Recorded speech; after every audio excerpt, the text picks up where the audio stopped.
Hello everyone, welcome back to my channel. तो आज की वीडियो में आपको बताने वाली हूँ 4 month strategic road map. And अगर आपने इसको कंटिन्यूअसली फॉलो कर लिया ना, मतलब जैसे मैं बता रही हूँ वैसे आपने पढ़ लिया, तो मैं आपकी गारंटी लेती हूँ डेफिनेटली आपके अच्छा स्कोर करोगे आप नीट में, है ना। और उससे आपको कोई भी छीन नहीं सकता, वो आपका हक होगा, उसको कोई भी नहीं ले सकता है।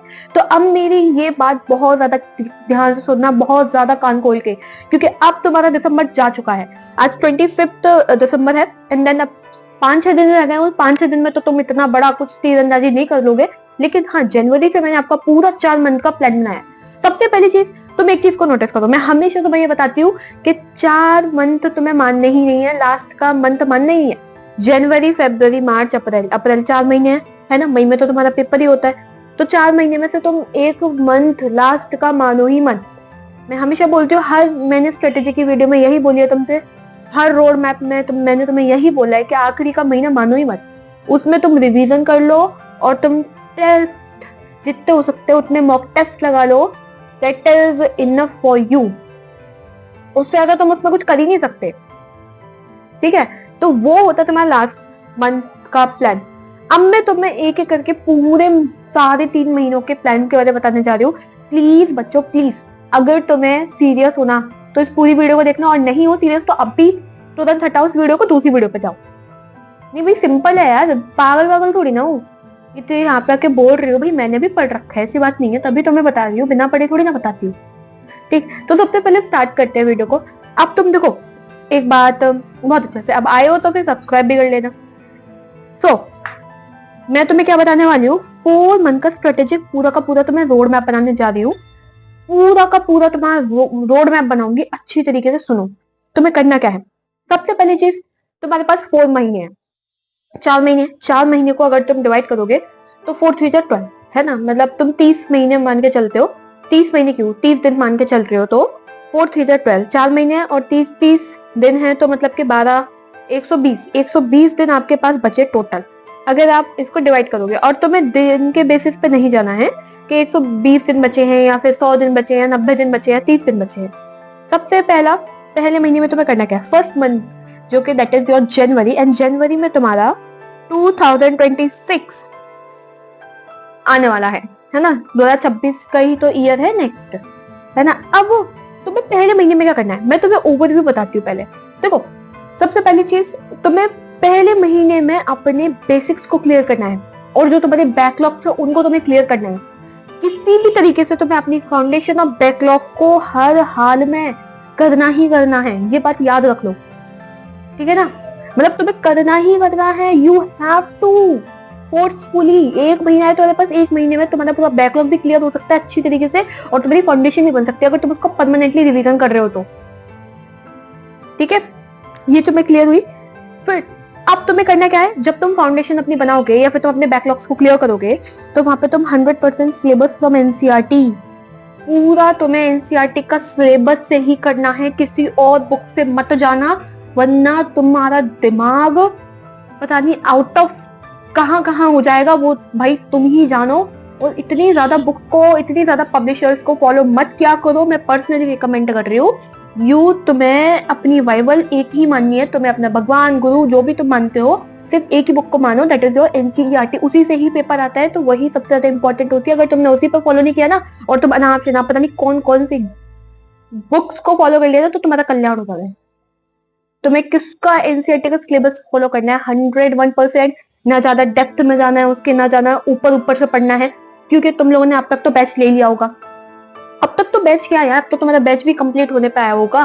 तो उन्होंने जैसे जैसे टीचर्स ने तुम्हें पता है कि यहाँ पे तुम्हें डेप्थ में जाना है, जहाँ यहाँ पे तुम्हें ऊपर ऊपर से पढ़ना है, तुम्हें सिमिलरली बिल्कुल वैसे ही पढ़ना है, अपना दिमाग बिल्कुल यूज मत करना। टीचर्स जैसे कहते हैं, तो बिल्कुल वैसे ही गाइडेंस को फॉलो करते हुए चलना है तुम्हें, ठीक है। और जो आज मैं बता रही हूँ उसको भी तुम्हें फॉलो करते चलना है, ठीक है। तो तुम्हारा सिलेबस कहाँ का होना चाहिए, एनसीईआरटी का होना चाहिए, पहला चीज। होगा क्या, जब तुम पहले महीने में ये जब तुम करोगे भाई, अपने फाउंडेशन को, बैकलॉग्स को क्लियर करोगे, तो तुम्हारा क्या बेनिफिट होगा। पूछ सकते हो ना कि दीदी क्या बेनिफिट होगा, भाई हमें तो पता, तो हमें तो पता ही नहीं है। तो सिंपल सी है, focus on building strong basics and clearing any remaining backlog. नाम ही टॉपिक का मैंने नाम ही ये रखा है कि भाई फाउंडेशन यहाँ पे हो जाएगी तुम्हारी, बैकलॉग्स भी क्लियर हो जाएंगे। पहली चीज तो जो तुम्हारे बैकलॉग्स बचे हुए थे उनको तुमने क्लियर कर लेना है। दूसरी चीज, तुम्हारे जो बेसिक्स हैं वो तुम्हारे बहुत ज्यादा स्ट्रॉन्ग हो जाएंगे। उससे ज्यादा तुम और क्या लोगे भाई, और क्या ले सकते हो तुम पहले महीने में। दूसरे महीने में तुम्हें क्या करना है, सेकंड मंथ में जब तुम जाते हो तो यहाँ पे तुम्हें इंटेंसिव प्रैक्टिस करनी है। इंटेंसिव प्रैक्टिस जैसे ही तुमने वर्ड सुन लो तो तुम्हारे दिमाग में आने चाहिए कि एमसीक्यूज के ऊपर एमसीक्यूज, एमसीक्यूज के ऊपर MCQs, and which is true. Intensive practice का मतलब यही होता है। तो तुम्हें करना क्या है, अब तुम कान खोल के सुनो। Solve 150 to 200 MCQs as per chapter. हर चैप्टर के तुम्हें 150 से 200 एमसीक्यूज को सॉल्व करना है। अब यहाँ पे तुम बहुत ध्यान से सुनो मेरी बात को। यहाँ पे तुम्हारे जैसे और भी बच्चे होंगे, वो क्या सोचेंगे कि दीदी अगर मैं जो मतलब छोटे छोटे टॉपिक्स हैं या फिर जो छोटे छोटे चैप्टर्स हैं उनको मैं पहले कंप्लीट कर लूँ तो पहले मैं उनका 150 से 200 एमसीक्यू सॉल्व कर लेता हूँ, देन मैं फिर बाद में ना और सब और का कर लूंगा, क्योंकि मेरे छोटे छोटे चैप्टर्स हैं ना तो वो पहले मेरे कंप्लीट हो जाएंगे, तो बड़े बड़े तो बाद में कर ही लूंगा ना मैं। बिल्कुल मत करना, तुम्हें बड़े और छोटे के बेसिक्स पे नहीं जाना है। हाँ, तुम्हें कि कौन सा बड़ा चैप्टर है कौन सा छोटा चैप्टर है, तुम्हें उसके बेसिस पे जाना ही नहीं है भाई। तुम्हें जाना है किसके बेसिस पे, तुम्हें जाना है इंपॉर्टेंट चैप्टर्स के बेसिस पे। जो चैप्टर इंपॉर्टेंट है उसके तुम्हें एमसीक्यूज 200 तो लगा ही लो। उस चैप्टर के तुम्हें मिनिमम लगाने ही लगाने, 200 या 250 कर लो बस, दैट्स इट। 250 से ऊपर मत ले जाना, क्योंकि तुम्हें सिर्फ एक ही चैप्टर को कंप्लीट नहीं करना है, तुम्हें और भी चैप्टर्स को देखना है, ठीक है ना। क्योंकि ये तो मैं सिर्फ बात कर रही हूँ उन चैप्टर्स की। अभी चैप्टर्स में तुम्हारे भाई किसका होगा, देखो तुम्हारा फिजिक्स का भी हो सकता है, केमिस्ट्री का भी हो सकता है, बायो का भी हो सकता है। अगर तुम बायो के ही भाई मतलब 150, मान लो तुमने 400 एमसीक्यू बायो के ही लगा दिए, क्या कर दिया तुमने, 400 एमसीक्यू तुमने भाई साहब बायो के ही लगा डाले। केमिस्ट्री का तुमने क्या लगा, 50 लगा रहे हो, और उसमें फिजिक्स का तो तुम भाई पूछो ही मत, तुमने मान लो 10 लगाए एमसीक्यू, तो इसको कोई भी बेनिफिट नहीं निकलने वाला, क्योंकि तुम्हें इक्वली सबको देना है ना। तो तुम्हें बायो के भी कम से कम 200 लगा दो। किनके, इंपॉर्टेंट चैप्टर्स के बता रही हूँ मैं, ठीक है। 200 से 250 मैक्स टू मैक्स। अगर तुम्हें बहुत लगाने, तुम्हारा बहुत मन हो रहा है कि दीदी हमें और एमसीक्यूज लगाने और एमसीक्यूज लगाने क्योंकि ये इंपॉर्टेंट चैप्टर है, तो तुम 250 तक जा सकते हो, दैट्स इट। इससे ऊपर मत जाना इंपॉर्टेंट चैप्टर्स में भी, क्योंकि फिर ना सेम टाइप के क्वेश्चंस तुम्हें रिपीट होने लगते हैं बायो के अकॉर्डिंग, तुम देखोगे। फिर तुम बात करते हो केमिस्ट्री में तुम्हारा हाँ थोड़ा बहुत फ्लक्चुएट करता है, लेकिन जब तुम खुद सोचो 200 क्वेश्चन लगा लोगे, 200 एमसीक्यू एक चैप्टर के। और अगर मैं मान रही हूँ, मैं नहीं मानती, मैं सिर्फ मोटा मोटा हिसाब लगा रही हूँ, मान लो तुम्हारे 10 चैप्टर है केमिस्ट्री के और तुमने हर एक चैप्टर के 200 क्वेश्चन लगा दिए, हर एक चैप्टर के 200 200 200 200। मैं ये नहीं मान के चल रही, मान लो कि तुमने इंपॉर्टेंट चैप्टर्स थे उसमें तुमने 250 क्वेश्चन लगा दिए, और जो तुमने अनइम्पॉर्टेंट चैप्टर्स थे उनका तुमने 150 क्वेश्चन लगा दिए, ठीक है ना। तो अब मैं उनका ऑन एन एवरेज लेके चल रही हूँ। मान लो कि तुम्हारे कितने हो गए, सबको मिला के अनइम्पॉर्टेंट और इंपॉर्टेंट चैप्टर्स के 200 क्वेश्चन तुम लगा दो, ठीक है।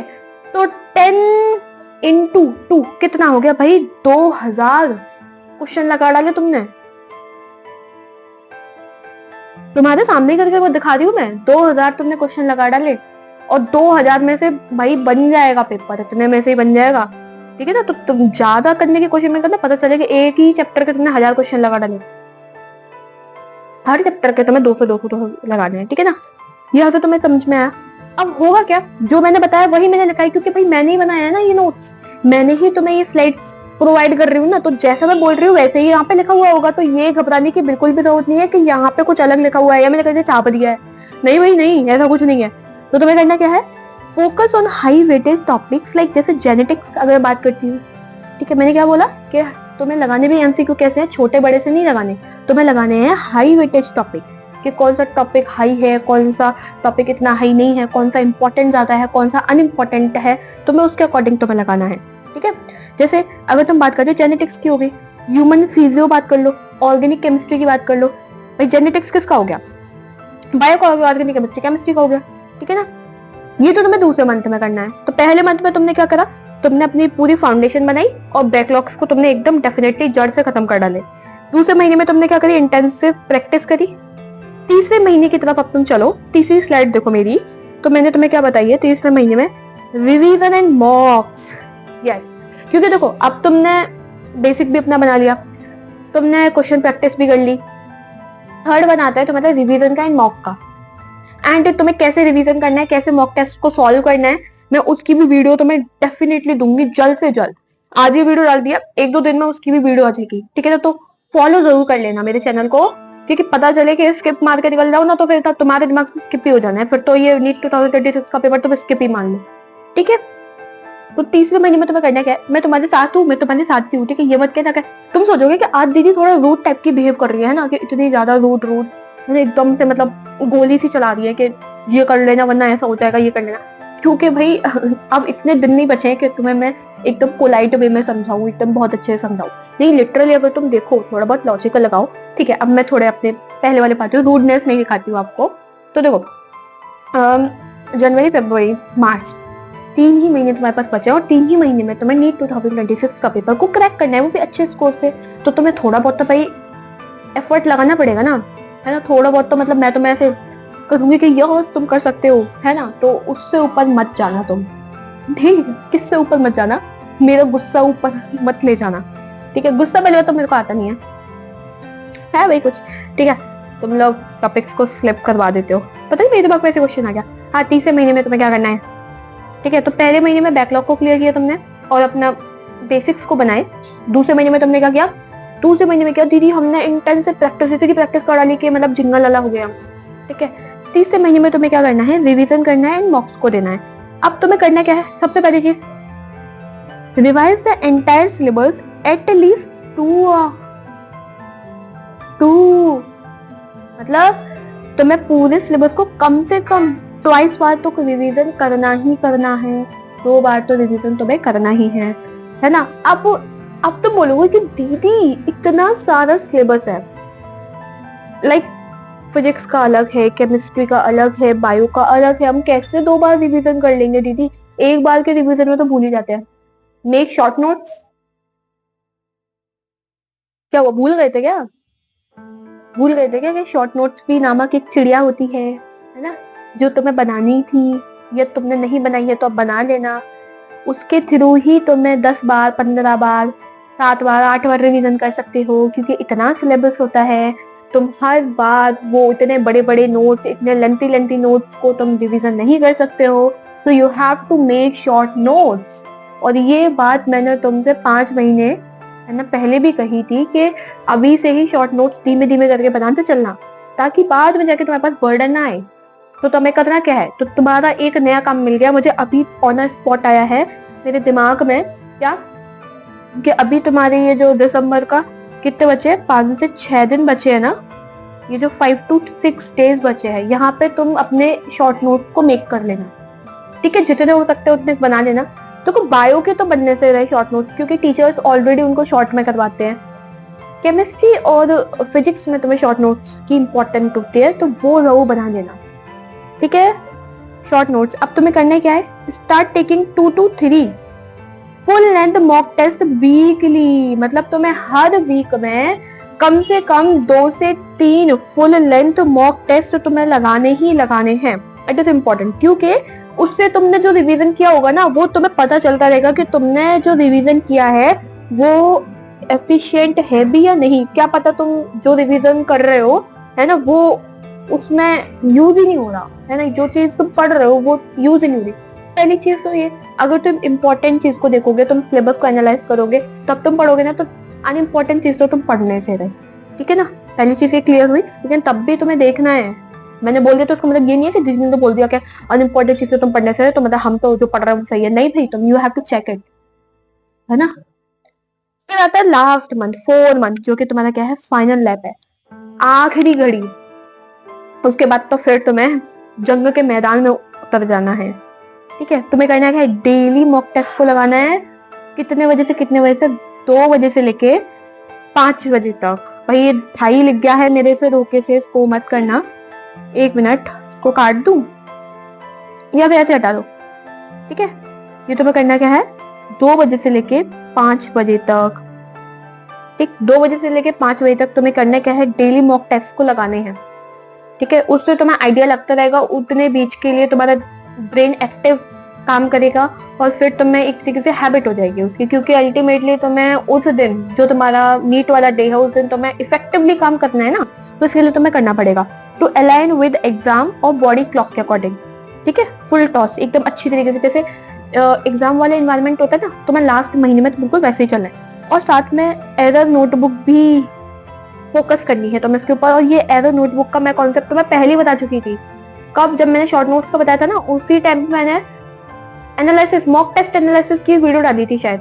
उस पर मैंने तुम्हें बताया था कि अभी से जब तुम मॉक टेस्ट देते जाओ, उसमें जो भी तुम्हारे एरर्स हो उनको एक नोटबुक में लिखते जाना, क्योंकि एट द एंड तुम्हें ना उन्हीं एरर्स को फिर ना मतलब ठीक करना रहता है, ताकि तुम अपने मार्क्स को इम्प्रूव कर सको। तो तुम्हारे पास एरर नोटबुक तो होगी, है ना, तो उसमें से देखना और उन जो तुम्हारी गलतियां हैं उनको सुधारने की कोशिश करना, है ना। और फिर लास्ट मिनट फॉर्मूला शीट्स वही होती है जो मैंने बताई थी, वो तो मैं रिवीजन करके जानी है। दैट्स इट, ठीक है ना, दैट्स इट, दैट्स इट, बस तुम्हें इतना ही करना है।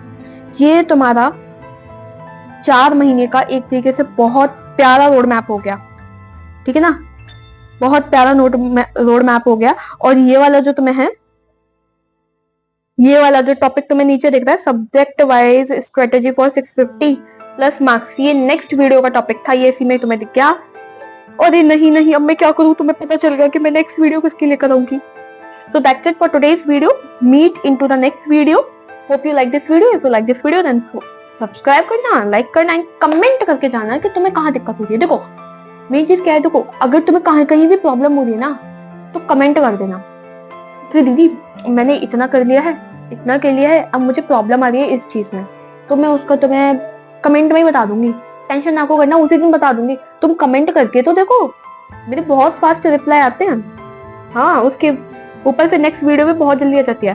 तो नेक्स्ट वीडियो अगर तुम बताना चाहते हो कि किसके ऊपर लेकर आऊं, लाइक मॉक टेस्ट एनालिसिस के ऊपर लेकर आऊं, या फिर हमें टेस्ट के लिए जो मॉक टेस्ट होता है उनके लिए कैसे पढ़ना होता है उसके लिए वीडियो लेकर आऊं, या फिर 650 प्लस स्कोर कैसे कर सकते हैं नीट में उसकी वीडियो लेकर आऊं, वो भी आप बता देना, या कोई और वीडियो वो। तो मिलते हैं नेक्स्ट वीडियो, तब तक के लिए बाय, क्योंकि टाइम बहुत ज्यादा हुआ जा रहा है and I don't want to waste your time because your time is precious. ये हमेशा बोलती हूँ, हर वीडियो बोलती हूँ। तब तक के लिए बाय।